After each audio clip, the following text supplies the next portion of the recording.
Good morning, Trinity Reformed Church. Today, as we open worship, I thought I would say a few words about the subject matter on which our worship service will be focused.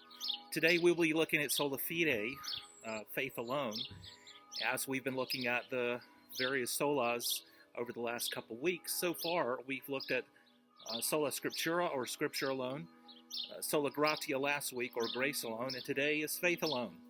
There is a natural link between all three of these.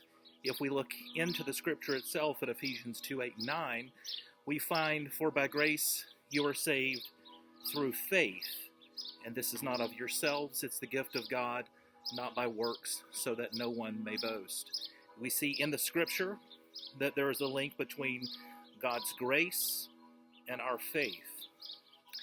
A friend of mine defined God's grace in this way: it is the divine influence upon the heart which causes belief. The divine, God's influence on our hearts, the human heart, which causes belief.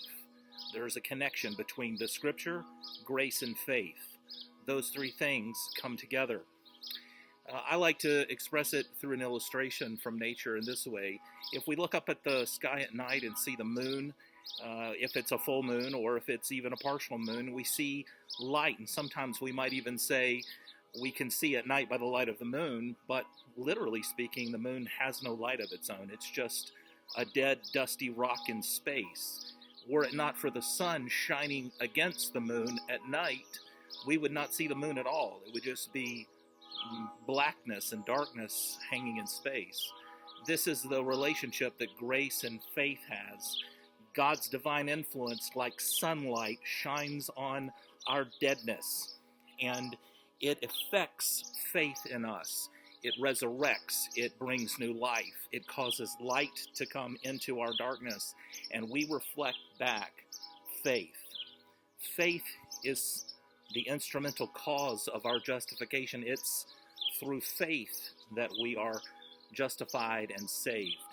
This morning, as we look at the Scripture, as we sing the songs, and as we think about how we're saved by faith alone, focus on His goodness, His grace, which affects faith in our lives. And let us offer to God our worship by faith.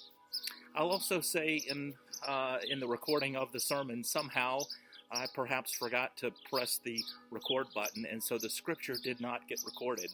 So in just a moment, I will point your attention to another video in which I will be reading the text of the Scripture prior to the sermon.